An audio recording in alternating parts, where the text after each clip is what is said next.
और देखिए आपको बता दें यूपी की 14 सीटों पर 5 चरण में आज मतदान संपन्न हो चुके हैं। अमेठी लोकसभा सीट पर यहां सुबह से मतदान जारी थे। बता दें कि अमेठी से एक बार फिर भाजपा की स्मृति ईरानी चुनावी मैदान में जो एक बार फिर से रिकॉर्ड जीत का दावा कर रही थी। इस सीट पर 2019 के लोकसभा चुनाव में स्मृति ईरानी ने कांग्रेस के पूर्व अध्यक्ष राहुल गांधी को हराकर सबको चौंका दिया था। लेकिन इस बार क्या 2024 में स्मृति ईरानी चुनाव जीत पाएगी, ये अपने आप में बड़ा सवाल इसलिए बना हुआ है क्योंकि यहां जो चुनाव मुद्दे दिखाई दिए लोगों के बीच में, वो तमाम मुद्दे बीजेपी के विपक्ष में जाते हुए दिखाई दिए। पूर्वांचल में भी यहां राजपूत समाज के लोगों का एक तरफा यहां विरोध देखा गया और कहीं ना कहीं एंटी कैम्पेंसी स्मृति ईरानी के खिलाफ जो देखी गई उसका बड़ा असर यहां पर आने वाले 4 जून में दिखाई दे सकता है। लेकिन आज दिन भर क्या कुछ हुआ आज आपको बताएंगे। आकलन विश्लेषण क्या कुछ जो है यहाँ ग्राउंड रिपोर्ट से पत्रकार बता रहे हैं। अमेठी की सीट पर चुनावी माहौल आज समझने के लिए इस रिपोर्ट को आप लगातार देखते रहिए। मैं आपको बताऊंगा कि स्मृति ईरानी ने कांग्रेस के पूर्व अध्यक्ष राहुल गांधी को पिछली बार तो हरा दिया था, लेकिन इस बार क्या उनके कार्यकर्ता केएल शर्मा को चुनाव हरा पाएंगे, क्योंकि यहां सीधी टक्कर एनडीए और इंडिया गठबंधन के बीच दिखाई दी है। क्योंकि ये गांधी परिवार का गढ़ अमेठी रहा है, लेकिन इस गढ़ को, इस किले को यहां स्मृति ईरानी ने पिछली बार ध्वस्त कर दिया था। राहुल गांधी इस बार अमेठी से स्मृति ईरानी के सामने नहीं चुनाव में लड़े हैं। कांग्रेस ने अमेठी से इस बार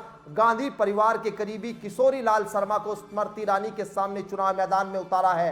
किशोरी लाल शर्मा पिछले 40 वर्षों से अमेठी से जुड़े रहे हैं। राजीव गांधी, सोनिया गांधी, कैप्टन सतीश शर्मा और राहुल गांधी के प्रतिनिधि के रूप में अमेठी में अपनी सेवा दे चुके हैं। शर्मा यहां 1983 से अमेठी से जुड़े रहे, लेकिन इस बार सवाल बड़ा यही था कि आखिर राहुल गांधी ने यहां अमेठी की सीट छोड़कर क्या कोई गलती तो नहीं कर दी। जो लगातार ये कहा जा रहा था कि राहुल गांधी विपक्ष के द्वारा चलाया गया एक नैरेटिव सेट किया गया था कि राहुल गांधी यहां से चुनाव में डर कर रायबरेली चले गए हैं। इससे पहले वायनाड में भी वो चुनाव लड़े, लेकिन अब इस बार रायबरेली जाने का सीधा उनका मकसद था कि वो अमेठी में चुनाव से डर गए। लेकिन यहां कांग्रेस के नेता बता रहे थे कि उनकी ये एक रणनीति है सोची समझी, क्योंकि स्मृति ईरानी की लाइमलाइन जो है वो कहीं ना कहीं राहुल गांधी की वजह से होती थी, जो अब वो इस चुनाव में नहीं देखी गई। लेकिन दिन भर मुद्दे क्या रहे, दिन भर चुनाव में किस तरह से लोगों ने वोट किया और किस तरह की लाइनें, उत्साह क्या बता रहा है। शाम का वोटिंग प्रतिशत जब अब धीरे धीरे सामने आ चुका है, तो 4 जून में नतीजे से पहले ग्राउंड रिपोर्ट पर पत्रकार क्या बताते हैं। अमेठी में मेरे साथ इसी पर बात करने के लिए रत्नेश बने हुए हैं। रत्नेश, मैं आपसे समझना चाहूंगा, दिन भर वोटिंग हुई, वोटिंग में आप लोगों ने यहाँ पर रिपोर्टिंग की और रिपोर्टिंग के दौरान क्या देखा अमेठी में, क्या कुछ चुनावी मुद्दे और माहौल? जी बिल्कुल, आपको बता दें कि आज 20 मई है। आज 5वें चरण का मतदान हो रहा था और मतदान जो है वो हो चुका है, सब प्रक्रिया संपन्न हो चुकी है।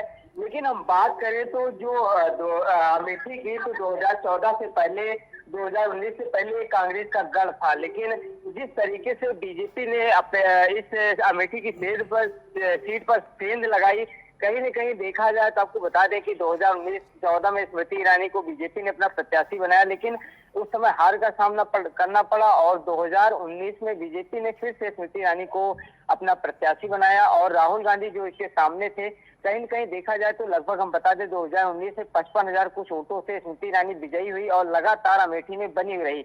वहीं हम विपक्ष की बात करें तो राहुल गांधी लगातार 2019 के चुनाव के बाद सिर्फ एक बार अमेठी आए, तो कहीं न कहीं जो उनकी रणनीति थी वो फेल नजर आई। और दूसरी बात रही, जैसे ही स्मृति ईरानी चुनाव जीती, लगातार अमेठी में बनी रही, लोगों की समस्याएं सुनी, लोगों के बीच में गई और हम बात करें तो लगातार वो लोगों के बीच में जा रही थी।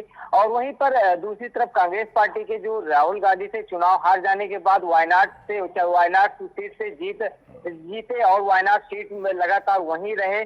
और हम बात करें तो इस बार उन्होंने अपने सोनिया गांधी के करीबी किशोरी लाल शर्मा को प्रत्याशी बनाया। तो कहीं न कहीं देखा जाए तो कांग्रेस पार्टी की जो रणनीति है बिल्कुल अलग दिख रही थी और इसका सीधा सामना स्मृति ईरानी से था। तो इस बार जो मुद्दे थे, हम बात करें तो विपक्ष सबसे बड़ा मुद्दा उनको विकास का मुद्दा बनाया, बेरोजगारी का मुद्दा बनाया, महंगाई का जो मुद्दा है, सबसे बड़ा मुद्दा जो है बेरोजगारी का विपक्ष ने इस बार उठाया था। वहीं हम बात करें तो अमेठी में लगभग आपको बताते कि 9,37,147 जो मतदाता थे। वही महिलाओं की बात करें तो लगभग 8,48,878 जो मतदाता है, महिला मतदाता है, वो भी थे। लेकिन सबसे बड़ी बात जो युवा मतदाता थे, जो पहली बार मतदान कर रहे थे, वो 23,789 जो है, जो मतदाता थे वो पहली बार मतदान किए। लगातार हम बता दें कि जो युवा थे, सबकी निगाहें जो थी वो युवाओं पर टिकी हुई थी, क्योंकि युवा जो थे वही अब बदलाव चाहते। तो कहीं न कहीं देखा जाए तो स्मृति ईरानी का जिस तरीके से लगातार अमेठी में बनी रही और विपक्ष लगातार जिस तरीके से मुद्दे उठा रहे थे, वहीं हम बात करें तो राहुल गांधी और अखिलेश यादव लगातार अमेठी में भी चुनाव थमने से पहले प्रचार थमने से पहले अमेठी में उन्होंने प्रचार किया। उन्होंने कहा कि बीजेपी 400 की जगह 147 सीटों पर सिमट रही है। और हम बात करें तो लगातार उन्होंने महंगाई पर भी मुद्दा उठाया। उन्होंने कहा जो 13 रुपए किलो चीनी देने का वादा कर रहे थे, वो फेल नजर हो रहे हैं और सिलेंडर वाले अब सरेंडर कर रहे हैं। कहीं ना कहीं देखा जाए तो जिस तरीके से आरोप और प्रत्यारोप का दौर चालू था, लेकिन आज जिस तरीके से मतदान लगभग 55% के ऊपर अमेठी में मतदान हुआ है, तो कहीं न कहीं देखा जाए तो जो मतदाता थे काफी उत्साहित थे। इस चिलचिलाती धूप में मतदाता लाइन में खड़े होकर वोट डालने के लिए लाइन में लगे हुए थे। वहीं हम बात करें तो अमेठी प्रशासन की, तो लगातार अमेठी प्रशासन पूरी मुस्तैद दिख रही थी। लगा जगह पर एसपी डीएम लगा जाकर हर बूथ पर चेक कर रहे थे।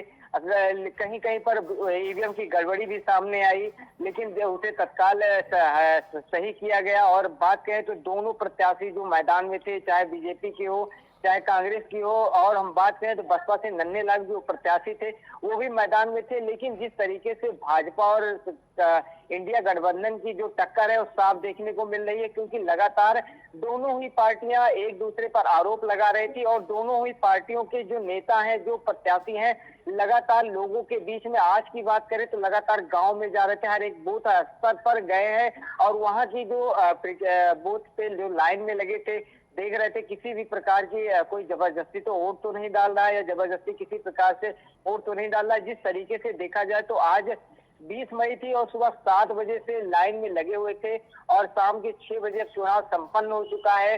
जो आप दोनों पार्टियां, तीनों पार्टियों के जो प्रत्याशी थे, उनके जो भविष्य ईवीएम में कैद हो चुका है, वो 4 जून को साफ दिखाई देगा। जी बिल्कुल रत्नेश, आपने बड़े अच्छे से समझा दिन भर आखिर कैसे चुनाव यहाँ हुआ। लेकिन मैं आखिरी एक सवाल आपसे करना चाहता हूं, आखिर 5वें इस चरण में अमेठी में आपको पलड़ा किसका भारी दिखाई देता है, इंडिया या एनडीए? जी, जिस तरह से देखा जाए तो लगातार लोगों के बीच में हम गए और लोग लगातार बेरोजगारी का मुद्दा उठा रहे थे, महंगाई का मुद्दा उठा रहे थे, विकास का मुद्दा उठा रहे थे। कहीं न कहीं देखा जाए तो इंडिया गठबंधन है जो थोड़ा सा मजबूती में दिख रहा था। लेकिन जिस तरीके से जो अमेठी थी कांग्रेस का गढ़ थी, लेकिन जिस तरीके से कांग्रेस का परिवार से कोई सदस्य नहीं आया, उनके सोनिया गांधी के पीआरओ किशोरीलाल शर्मा जी को कांग्रेस ने प्रत्याशी उतारा, तो इससे कहीं न कहीं इंडिया गठबंधन को भी नुकसान होता हुआ नजर आया, क्योंकि लोग चाह रहे थे कि गांधी परिवार से कोई सदस्य आए, राहुल गांधी आए, प्रियंका गांधी आए, तभी चुनाव अच्छी तरीके से लड़ा जा सकता है। लेकिन जो मुद्दे थे किशोरीलाल शर्मा जी उस अधिक सही से बुला नहीं पाए। कहीं न कहीं देखा जाए तो इस बार टक्कर दोनों की खास अच्छी है, लेकिन अब देखने वाली बात है 4 जून को किसके पक्ष में फैसला आता है। चलिए, बहुत शुक्रिया आपका बातचीत करने के लिए। रत्नेश बता रहे थे किस तरह से यहाँ पर इस बार के चुनावी मुद्दे अमेठी में यहाँ हावी रहे। केएल शर्मा जो 40 सालों से यहाँ पर मैनेजमेंट एक तरह से पार्टी का संभालते रहे, वो उनको इस बार चुनाव मैदान में उतारा तो सीधे तौर पर बड़ा जबरदस्त तरीके से स्मृति ईरानी को टक्कर यहाँ पर देते हुए वो दिखाई दे रहे हैं। हालांकि भविष्य को लेकर अभी कहा ये नहीं जा सकता, क्योंकि सीधे तौर पर अभी 4 जून में जब नतीजे सामने आएंगे, उन नतीजों में किसकी जीत और किसकी हार होगी ये देखना बड़ा दिलचस्प होगा। लेकिन टक्कर कांटे की अमेठी में है, कहीं स्मृति ईरानी का चुनाव फंस भी सकता है, इस बात से इनकार नहीं किया जा सकता।